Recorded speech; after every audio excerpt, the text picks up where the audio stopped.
All right, guys. How's everyone doing? It's Sunday, 22nd January. So good to talk to you guys. I think my last video for all my Telegram, Instagram members was probably in the starting of Jan. So this will mark my second video. And we'll talk a lot about what's happening in the global markets, what to focus on, what not to focus on.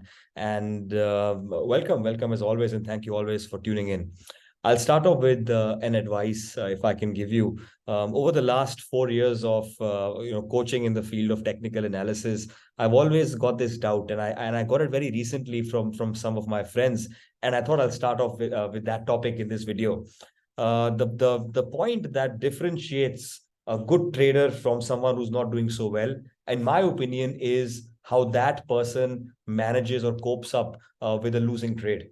Uh, just to give you an example, everyone, when you push that buy sell button, whatever you're trading, the initial couple of minutes, if you're an intraday guy, couple of hours, if you're a swing trader, you will see some red in your trading account. But if you have commitment, if you know what you're doing, the trade is going to go your way. But that initial phase of losing is going to be there. So how do you cope up with losers? A lot of times why retail people do not do well is that when we see a loss, we just stick on to it in the hope that it's going to recover in our direction, and eventually it never does. We hit a margin call, and the rest is history. So let me give you an advice with respect to that.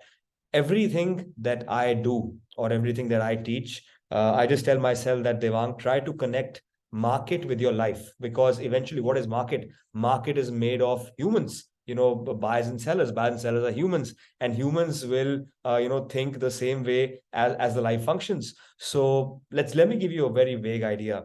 Of course, this could be my first probably relationship advice lecture, if you can put it that way. But yeah, the single guys might find this of some help.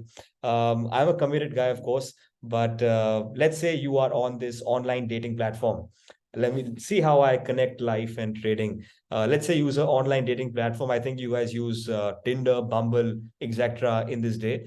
And let's say you are swiping and you find this really attractive lady that you want to go on a date with, and you swipe right, she matches with you, and you guys talk and set up a date. Now here's the interesting thing. You do not know if she is the one who you want to end up with after 10 years, 20 years, etc. So the first date is got to be low commitment. On the first date, take this advice, guys. You got to ask her for something like frozen yogurt. You got to ask for something like, let's meet up for some ice cream, because that's low commitment. You guys meet, if you don't match, if your vibes don't, your vibrations, your, the way you guys are do not match, then it's no point wasting each other's time. It's time to move on, right? But if you guys enjoy that lovely ice cream, you enjoy the lovely time that you spend with each other, then of course you can spend and set up another date for a lovely restaurant and take things forward. But that first date is got to be low commitment for the benefit of both of the parties. This is the same thing in the market. When you are flirting, finding with that trading idea, finding a new potential high reward, low risk trading idea, when you're flirting with that, you got to make sure that the time that when you enter the position with respect to the trading idea, it's got to be low commitment, because that might not work. We guys, when we're trading, we think we know it all. Today, when I talk about things that I've planned up in this video, it'll sound like I know it all. But of course, there are some elements that are going to be missing, some elements that I've not taken care of. And that could lead to a couple of trades that I take go wrong. So when I enter that trade, when I push that button to buy, to sell, whatever, to go long, to go short, it's got to be low commitment. And I always follow this rule 3:1 risk reward. It means that if I take a trade, I want to go for a reward which is 3 times more than the risk. If I want to make, let's say, 1 lakh on a particular trade, I can maximum lose 30,000. If my P&L goes beyond 30,000 on that 1 lakh profit, it's wrong. So that's low commitment for me. But if that 30,000 mark doesn't get triggered, I'm going to convert that low commitment into a high commitment trade, because that is going to work. This is exactly what happened with me in the start of the month. If you guys remember what I talked about in the start of the month, we talked about going long on IT. We talked about going sideways on the banks. I think that was the theme. There were a couple of here's and there's in other sectors as well, but that was the theme this month. You go long on IT. We got about 1,600 plus points. We got massive sideways momentum on the banks. If you remember, I sold 42,500 puts I sold 42,500 calls, and today market is at 42,500. And this is about 3 weeks into that particular trade. So my first thing tomorrow will be, let's get out of the short straddle by tomorrow, because we're in a short week. IT longs, I would say futures, have a trailing stop loss, get out when you can. Equity, keep on holding. But coming back to the point, when I entered that short straddle, when I entered that IT long trade, I was initially in a loss, but I didn't touch my 3:1 loss. And then eventually I converted that low commitment into a high commitment idea. If you all remember what happened in IT, this probably is a very, very good learning for all of us. In IT, if you remember, the first time when we went long was probably somewhere over here.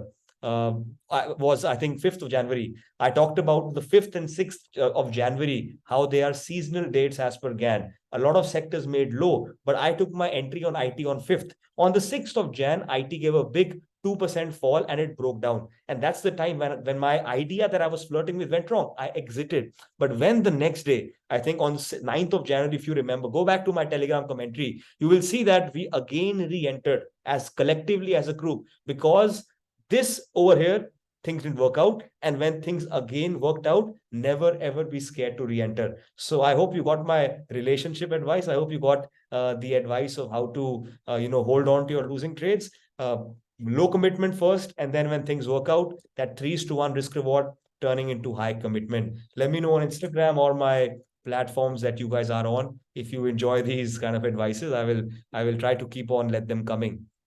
But let's talk about a lot of things, guys. I don't want to waste too much time in chit chat, in blabbering and talking about other things. But I hope you're all doing well. Hope you had a good rejuvenating week with your family. It's very cold in Amritsar. We got our heaters on. We flirt around with 0 degrees in the mornings, but that's the fun thing.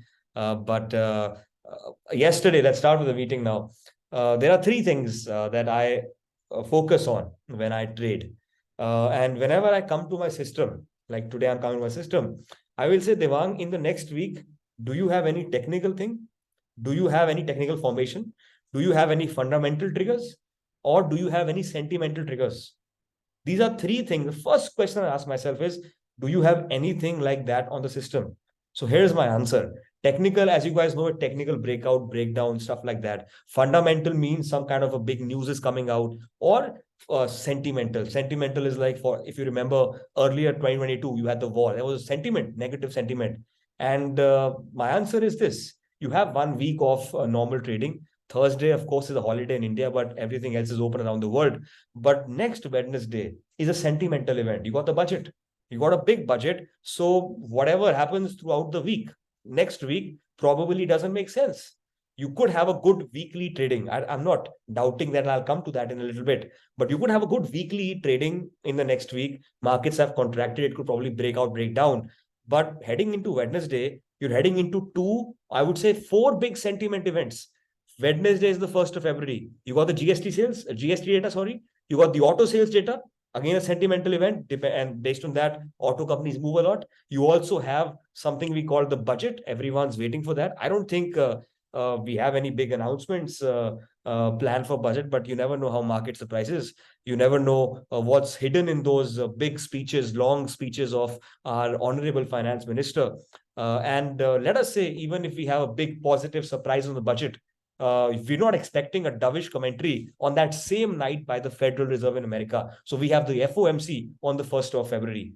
A lot of sentimental events planned up. And I will not be surprised if the next week I see the volatility index going higher. So we'll talk about all instruments one by one. But just to conclude from the opening address I had, you have a good week of trading. Maybe we get some expansion out of this contraction. But again, coming back into Monday, Tuesday, you'd have to reassess everything, because the movement on Wednesday could be just something else and contrary to what's been happening. Sentiments can sometimes rule over the fundamental and the technical. Initially, I haven't planned my budget trade. I haven't planned the FOMC trade, but I would say 90%. I probably will trade the budget intraday, but 90%, 95%, I'm not going to carry anything overnight on those days. It's always better to be, I follow this rule that if you have only hope to cling on to in a trade, just get out. Don't think twice. So these are a couple of my thoughts. I personally believe after the budget, after the FOMC, we will have some kind of a trend that we need to look forward to. And based on the charts, wherever we see the trend, I'm going to follow the trend following system, whether it's up, whether it's down. I do have some bias. I talk about that, but we have some, turbulence over the next 7-8 days. I would say 7 to 10 days, but then things should be all right. But let's get back to the markets.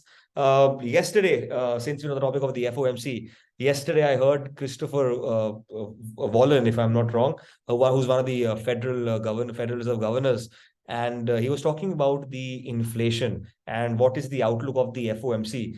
And he gave his personal opinion, he gave his personal bias, and he mentioned two things. On a year-to-year basis, the CPI numbers in America, they are coming down. No doubt to this. No doubt the CPI numbers in America have been coming down. But he said there are good things, but still things are turbulent. And the reason is this. Number one, look at what's happening in the core CPI. This is month on month core CPI. What is the core CPI? Means CPI X energy X food. It's a more I think you all must be remembering the last RBI MPC also, the RBI governor Mr. Das, he had mentioned how sticky even in India the core CPI is. So this is one of the big demons right now that is bothering us in the world markets. But core CPI is something that generally the Federal Reserve feels it's more important. And what Christopher said was that the core CPI, the month on month, is yes, in December, it came up a notch from November. So November was 0.2, you got 0.3. So it's up from November, even though we had those 75, 50 basis point rate hike coming. Number two, the 0.30 is actually where we were a year back. If you look at the chart that I have for you, the numbers that we had in April, March will actually add those same numbers. So it's nothing but a sideways movement in the CPI month on month. So we might have seen some aggressive rate hikes coming in, but the month on month CPI core remains just where it was 1 year back. So do you think Fed is going to become dovish about it? I don't think so. So, he made it very clear. He said that we are not reducing our tightening stance, but we are reducing the pace of the hike. So I think a 25 basis point is something that the market is expecting, something that the Fed will do. If anyone is expecting that they will not do a rate hike, I think we are deeply mistaken. Come back to reality. This is the reality I wanted to show you. The second thing, the second thing I have is the US core CPI year on year. So I'm not talking about CPI. CPI has improved, no doubt to that. Core CPI year on year. So look at what the chart says. I'm showing you the numbers on the February 2022. You were at 6%. Even right now, we are at 5.7%. So not much of improvement has been done on that. Where we were on CPI year on year core, on month, we are just at that same picture. If you remember what was happening earlier with the comments of in the FOMC by Powell. Powell talked about always one thing. He said everything's okay, but the thing that's bothering us the most is the wages, the labor market. Labor market is too tight, and he said that I don't want labor market to be too tight. Otherwise, we can't get that soft landing as he talks about. And that's the problem. This Thursday, we got the initial jobless claims. Jobless claims talks about how many people are filing for unemployment benefits in the last week. And more jobless claims is bad, less jobless claims is good. But right now, we are in that market where less is good. I'm sorry, less is bad and more is good. Because if you want the CPI numbers to come down, you want the job market to feel that pain. And just last week, if you remember, 190,000 people filed for jobless claims benefit, and this was down from the forecast. So people are doing okay. Less people, unemployment is a good thing, but it's not good for the Fed. And even if you look at the non-farm payroll, the job market remains still tight. We've seen a sideways trajectory in the people in the non-farm payroll. So, coming to the conclusion, the dovish policy that if you are expecting, I don't think that's probably around the corner. The Fed is going to do that 25 basis rate hike, and I'm really awaiting his commentary, because we have seen some improvements in the average hourly wages as well. but it's not significant. So I think this wages problem is going to be here for a while. And I hope that we don't get any very hawkish commentary, because we have seen one, two reports coming in since the last FOMC, and things haven't really improved what the Fed would have wanted. This is my commentary on the macros, the Fed, etc. So if let us say we get a breakout in India on the budget day, I would be very scared to carry that long trade just because of what I have mentioned. Coming to my favorite chart, the point and figure. I'm coming back to Nifty for a second. Uh, or let's do something. Let's talk about America. Let's finish America first. I think I have a long American commentary. Uh, I know people don't we trading in India. Most of us are, but remember, America is a mother market, and the child India will always eventually return back to the mother. So if not in the short term, in the medium term, you will always have very less divergence within the two countries. America, what's happening? The dollar index going down. The dollar index going down in America is a good thing for even emerging markets.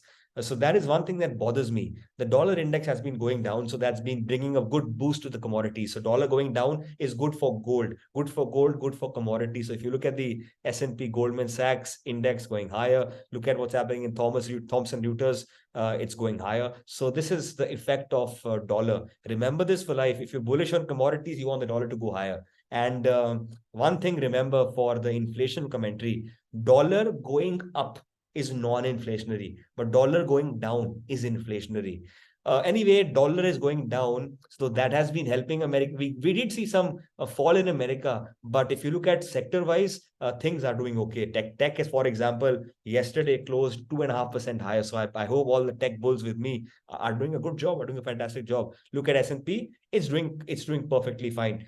Dow has been off because of the poor earnings from the banking sector, which has dented that short-term sentiment. But one thing that was bothering me with the dollar index is that dollar going down is good for India. Dollar seen a very big fall since 6th of January, but India has stayed sideways. Look at India; it's not really shown that big fuel. One way to answer that question is a lot of money is pumping into the other Asian markets. And there are a couple of good funds actually, which I could recommend, and I will send you guys that in Telegram. So make sure you're following my Telegram if you got this from a forward. But a lot of there's a good fund of Nippon, which is investing in these Asian countries like Taiwan, China, Hong Kong. And actually, these are the countries that have been seeing a lot of bullish momentum. China reopening has been a great trade. Hong Kong has done extremely well in the last couple of days. Look at Korea, it's done amazing. Look at Taiwan, it's done amazing. So the emerging markets ex India have been really bullish. They've seen that inflows coming in thanks to dollar, but India looks like has been expensive on the list of the FIIs. FIIs have been selling India. We're aware of that. The selling has come down. The selling pressure of FI and cash market has come down thanks to the DIIs who have been supporting the market so well. But we can clearly see where the money is flowing in the Asian market. So are we going to get that? India has clearly dominated 2022 in terms of the other world markets. So will 2023 see a shift in the other emerging markets in Asia? We'll talk about that and we'll find out later. Um, the other thing is gold. Gold is, of course, something which has been strong. As I said, falling dollar, good for gold, and gold is a good leading indicator for commodities. And gold has, of course, on the China trade opening up, gold has found its good bottom, is doing fairly well. So crude oil going higher is not good for India. We're a net importer of crude. We're importing of crude. Increase of price of crude is going to add to the fiscal deficit. And I think one of the big concerns in this budget is, and it should be, how to get a fiscal deficit down. So prices up of gold is so one thing I see which could bother India if you talk about the global asset classes. So I want to see whether or not we can try to go above the 90 level. This level has been a very significant level in the recent past as well. And trading above 90 could be possible reason for keeping the Indian market subdued. So, but if oil starts to pull back down, that could probably be a good pushing factor for the Indian markets. If I can just look at dollar, I don't know if I have some trend lines on dollar intact, but I think I do have a trend line. I was doing my research about dollar, I think over the last this weekend. We have this very huge trend line of dollar coming in from 2021. It's been a massive support. Of course, this trend line has broken, but a break of trend line is not that important. When once that trend line breaks, the most recent support also, the most I would say concrete support must break. So I have my triggers on. I'm already just in front of you, going to put this alert as well on. If you want commodities to go even higher, this could be a signal. Breaking of this 101 low could be that boost. Otherwise, if, for example, dollar starts to save this support, starts to again go back up, this could be nothing but a fake breakout.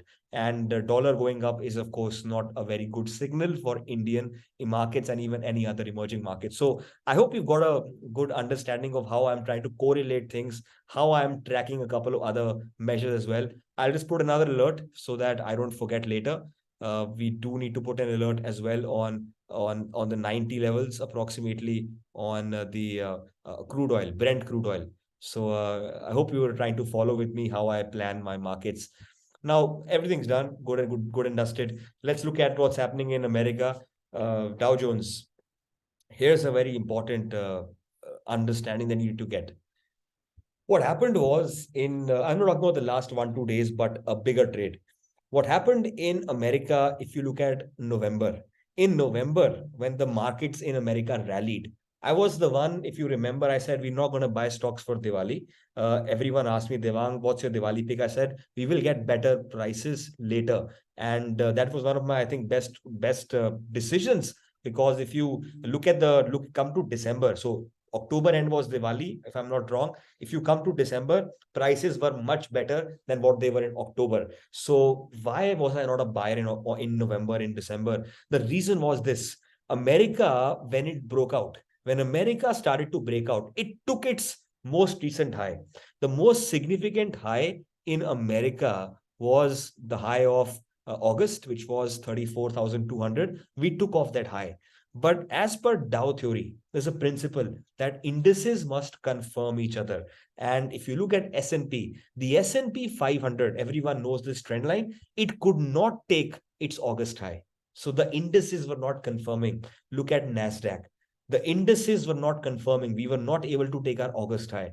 And look at the small caps in America. We were not able to take our August high. So we had a very big divergence. That is one reason, if you remember, I said, guys, buy puts. The puts will be multi-baggers. And if you remember my words, I said, just hold your puts and leave it.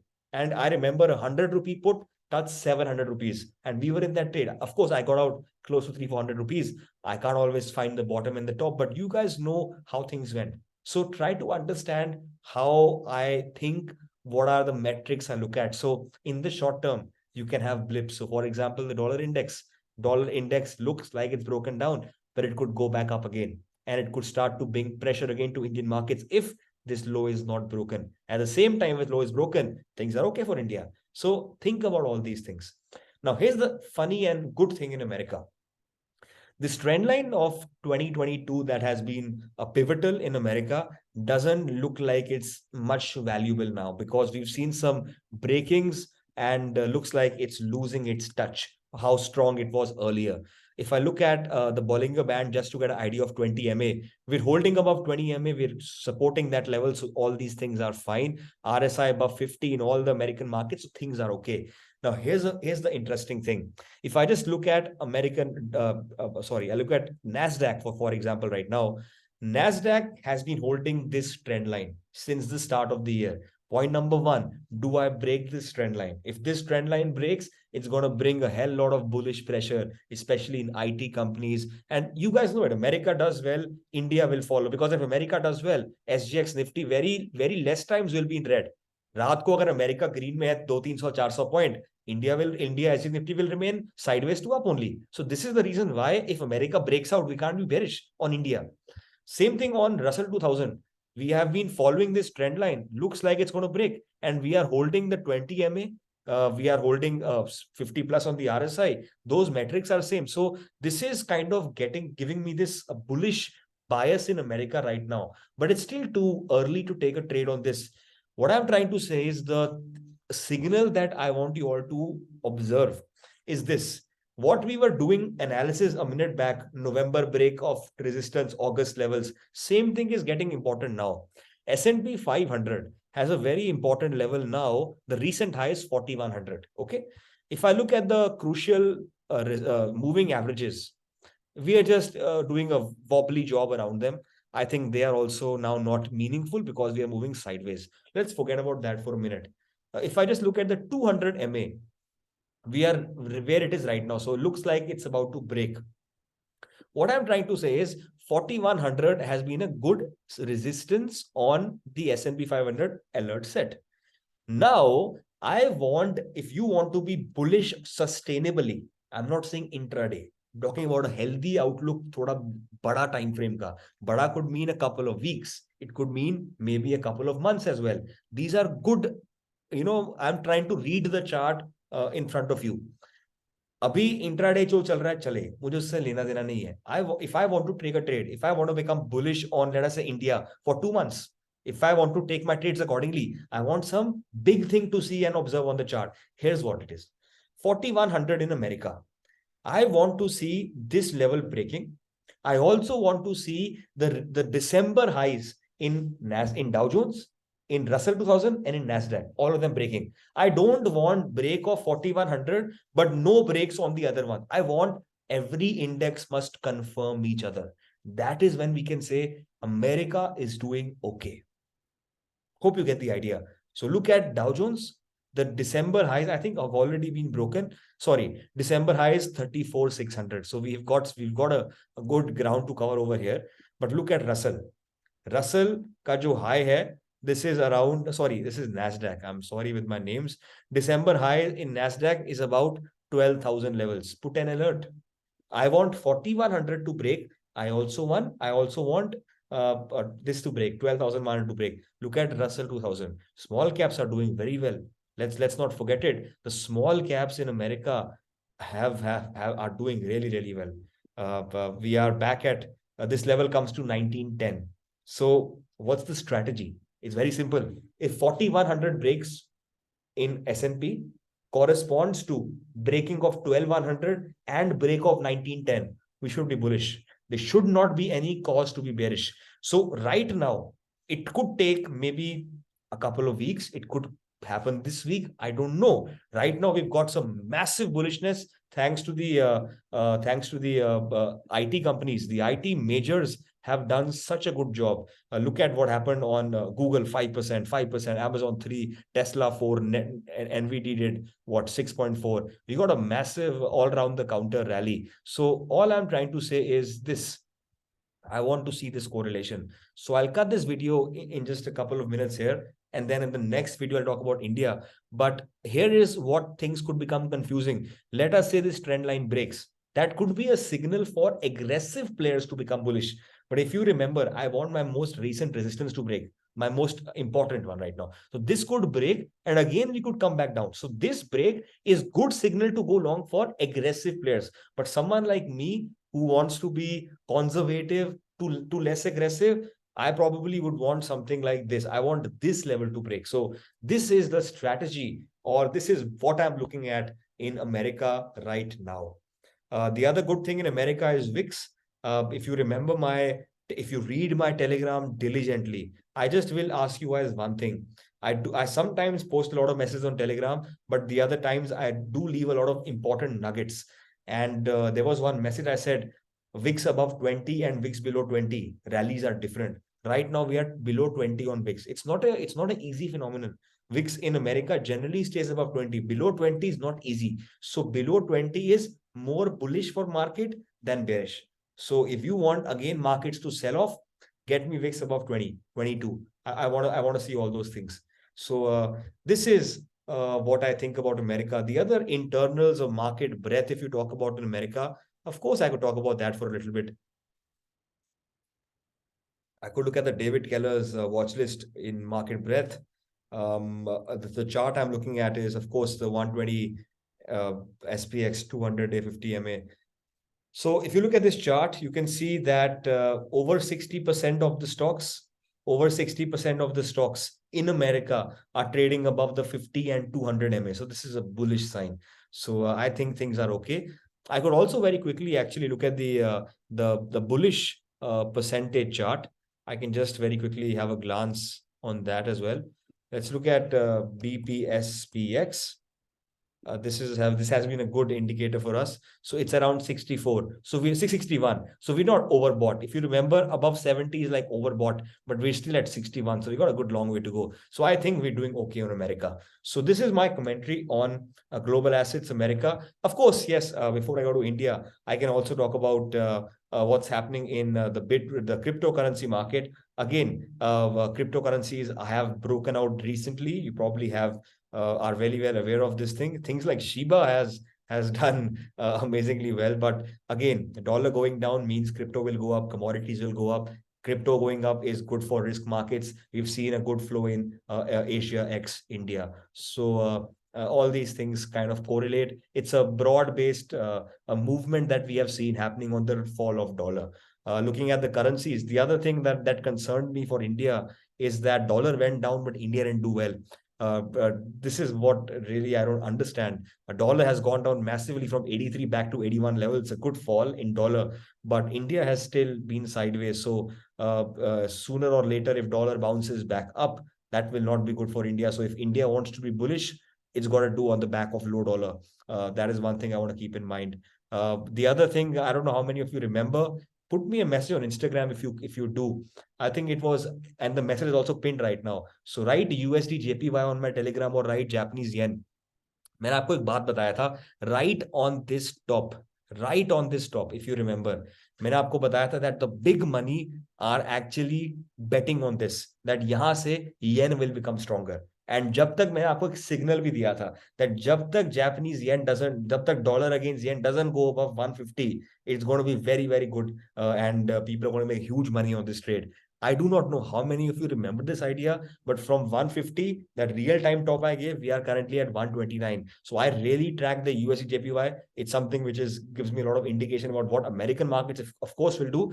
And we are heading lower. As long as we have a lower high, lower low on this, this is again going to help the American markets do really well. So that's it for my American macro commentary. The next video will be on Indian markets.